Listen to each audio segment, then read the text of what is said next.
You were watching Omnis Protocol straight from Adepticon. I'm here with Obi-Wan, or I'm sorry, with Jesse Aiken. Too kind. Hello Charles. there, Fury's finest. Truth now. Truth and Reconciliation. That's correct. God, I remembered. You got it. Kevin would be happy. He's here somewhere. Yeah. He was my first. Kevin was my first hug out of the con, Yeah. so I got to see Kevin. But that's Kevin's bit. You are back, and you're telling me that you're planning to play MCP, but have not played MCP at Adepticon before. That's right. How did both of these things happen? That this is the first time playing MCP at Adepticon, and MCP is your game of choice for this convention? Yeah, multiple answers to this, Charles. This is a great question because I've never played MCP at Adepticon because the content creation, right? Too much. And so I just made a decision this year. Like, MCP was going well for me in the fall, and I was like, let's just lock in Adepticon and try it this year. I was having a ton of fun with Dormammu, and then they changed him, and I was like, well, this is a sign. Yes, I think, because I was already having a ton of fun with him, and so such a cool model. Like, oh, dude, yeah. And then shout out to Josh, our studio painter at Fury's Finest.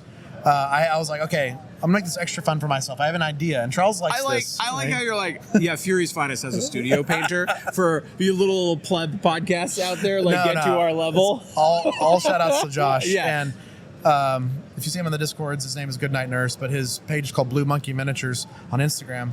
But very talented, very talented. I had an idea where I was like, what if we could do an entire roster that's like MCU, Dormammu, the gradient colors, like color out of space, Lovecraft type thing, and he just ran with it. And I gave him a color palette, and he just ran with it. And knowing you are going to have a Dormammu table with the new Dormammu terrain when it hits. Like, and I'm going to be wearing something Dormammu-ish tomorrow. Okay. You know, exciting. Some pinks and purples. Yeah, of course. I like that people know that I think like the dress up part of this stuff is awesome because I've had multiple people like, oh, by the way, I'm also doing a cosplay thing. You're gonna like it. I was like, I mean, I'm gonna dress like me, but it's gonna be colors, Dormammu colors. So okay, so Dormammu has you hyped is really like kind of the core here. That was it, and then just never getting to do MCP Worlds ever. Yeah. And so doing MCP at WTC really also wanted me to want to do this. Yeah, and then Charles knows, but I played LVO in the fall. This is kind of when all this started. Charles did very well at LVO, but I had to drop day 2 when I advanced because I had to run the Halo event. Yeah. And so I was like, well, what if I could advance? What if I could play a full event? And that was with Midnight Sun. So just want to do more of that. So. Yeah, I will totally admit, like, I appreciate your dedication to content creation. And I would say, like, in many ways, you are an inspiration to me. And I would say, like, your shows from Adepticon last year, which I definitely listened to, are part of the inspiration that I want to do more. I was like, yours and like the Momentous Struggle on stream interview were both like really fantastic, and I was like, oh my god, this is so good. I was like, how can I help contribute in the way that you guys are already doing like such amazing things? So, I mean, we appreciate that, Charles, and you're already starting right now. You're ahead of all of us. Yeah. We're gonna be doing this stuff this weekend too. So hopefully the front of my week's like MCP, and then this on the back half, Yeah, we're experimenting. Like, if you're watching this while Adepticon is going on, like, this is learning, like, how fast can I push this stuff out at a reasonable quality so that the people at home can get these experiences, because not everybody gets to just hang out with you. Oh, right? Like, that is a special privilege. We'll tell you how special this is. Charles just grabbed me. I got off a plane an hour ago. Yeah. And that's including my Uber ride here, so you guys are catching me right, jet lagged, and I'm here. I'm excited to talk MCP and AMG. Like, we're all around us, Charles. We're literally surrounded. It's like Shatterpoint over there, MCP over there, Legion over there, and I think this is their where they're gonna be giving away stuff. And I think we're in is this the Worthy over here? I think so. The Worthy booth. Yeah. This might be like a painting area or something that we're in right now that I've just like stolen space from, and glad that I did not annoy anyone, or if I did, they didn't tell me. But yeah, it is a special experience, and like, I know that you are so busy, right? We talk about so many different episode ideas and like what to do, but it's like, I'm super busy, you're super busy, and sometimes that stuff is just hard to schedule when you kind of like want to get that topic out. And I was like, for sure, I don't get enough time with Jesse, so if we have 15 minutes to spare, let me get some. And you don't do video content, so we got to get this to you. We got to get the full Obi-Wan, Ewan McGregor experience going on. I appreciate it. Yeah. We have a little green knee action here. We were talking about that earlier. Yeah. I get actually bonus subscriptions for like some good knee action. This patrons. Yeah. The corduroy knee right here for patrons only. Only knees. Oh, there we go. Okay. Yeah, so MCP Worlds is the main focus, but consecration first. Yeah. And you know the main reason I'm here, Charles, is it's the panel. Yeah. Friday night, It's the gonna be AMG exciting. panel. That's it. So why don't you tell me a little bit, what is your planned content creation for Adepticon? Just kind of like what we did last year, where the interviews with AMG for the various podcasts, and then hopefully some player interviews. Like, because last year, that was one of my favorite things we did. We did impromptu interviews with Mike DeLuca in the middle of his first day. And I just had a good feeling he was going to go all the way. That was a really great, now it's like time locked. In the moment, time snap. So we can do that. That'd be neat. But also, I don't remember which interview it was, whether it was Adepticon or not.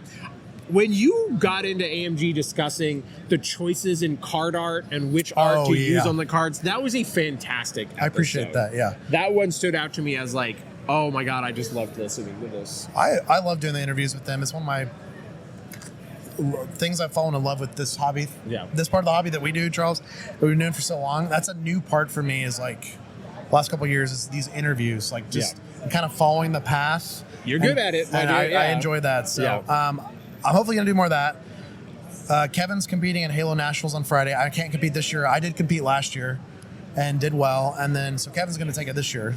And then Saturday is going to be advance in MCP or do some Halo community stuff. If I don't advance in MCP. Can you tell me what is Kevin? Can you tell us what Kevin is playing? I mean, Kevin's on brand. If anyone listens to Truth and Reconciliation, you know he likes the brutes, which are the ape aliens from Halo. Okay, yeah. So Kevin is playing a lot of brutes. And fuck the humans. Yeah, got it. I'm on board. Kevin, And last year I did it with the elites, so he's doing with the brutes. So no humans, for us. Yeah.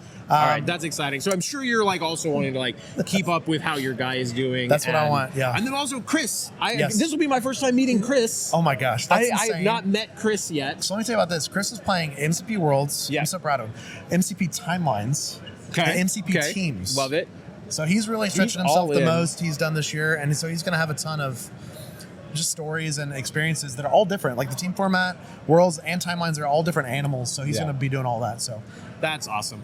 Okay, so on the this ended up being kind of like about content creation, and so I'm going to lean into that for a little bit. Okay. What is it? So Hello There, probably you could argue Hello There is probably the largest Shatterpoint podcast, right? I think that's probably fair to say.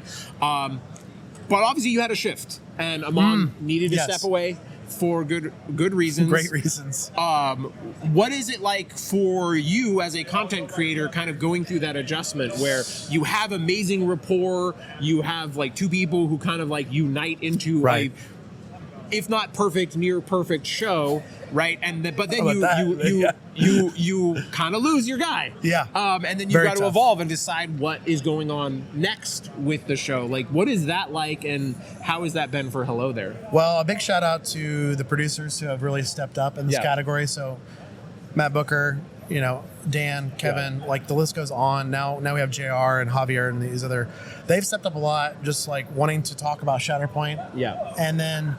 But it's also like created new segments, new content. I mean, one of my favorite segments I'm doing on the show, probably for the foreseeable future, is the Primary Mastery series, where I just grab people from the community that are really good with the primary. I mean, maybe we'll get to secondaries. We'll get vouched for you at some point.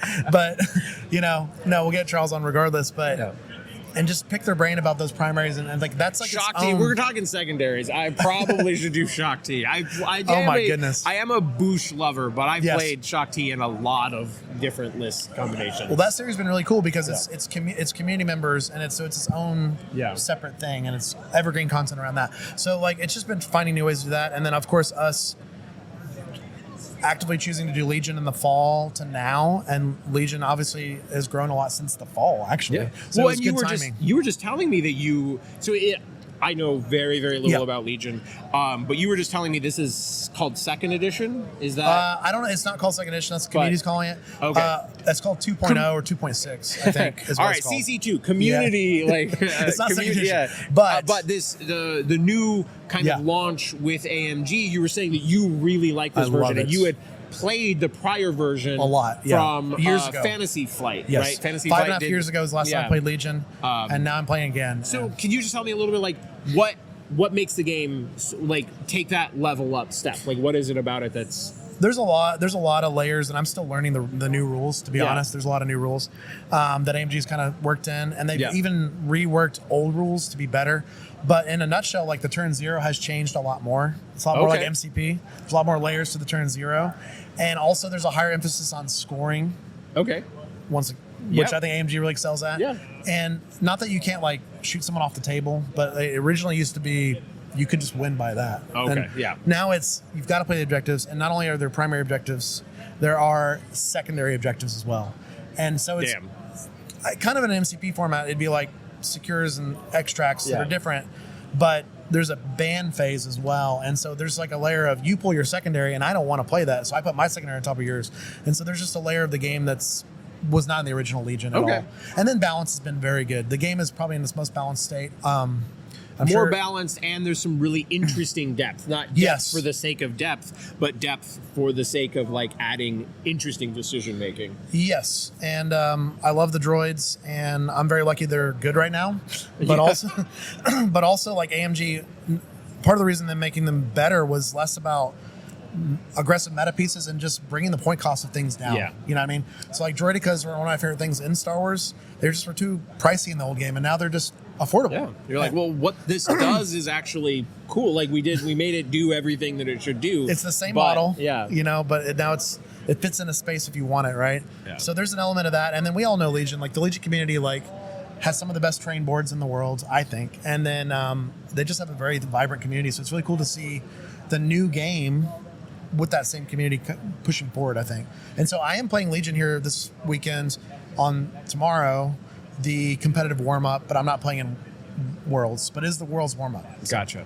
Just to learn. So as a content creator and as a player of many games, how do you actually decide to like, do you just go, are you a little bit more of like, I got to commit to one game for this event, or not like one, like total, but like I can't plan to do all 4 of these games at this particular event. So are you kind of like, all right, I'm just going to like kind of rotate through the different games? I think that's a good way to say it. I never really actively thought of it that way, but I definitely prioritize a game system a year if I can. Yeah. So like Shatterpoint 2 years ago, I did every single Shatterpoint event. Yeah. So that really was the Shatterpoint year. And so I think, there's a level of like, what's your worlds too? Now that they have the new structure, Charles, as you know, which is Fridays, is kind of everybody's worlds. What is your worlds event? That's the real question. Because Halo was on Friday this year too. So I mean, you got to make a decision what you want to lean on. So how much of it is a meta pick? Where you like, are you like, to a certain extent, like one thing that comes up, right? Like we both played MCP, right? There was an event I was going to go to that was kind of right as the Malekith spike happened. Okay. And it like sort of drained my interest. That makes sense there. And then I'm like, I'm not sure I want to fly out for this. And so every game can have these moments where like, wait a second, is this a meta that I really want to go spend a bunch of time in? But when you've got like 4 games, you can be like, well, which one has the most interesting meta? Does that play into it at all? A little bit, but also I think it's just like what brings you joy in the game, right? Is the joy winning in that meta, or is it like last year Iden was clearly the meta on Shatterpoint, and I did not play Iden. I played Lando, which is not I did not remember that you played Lando. I played a lot of Lando.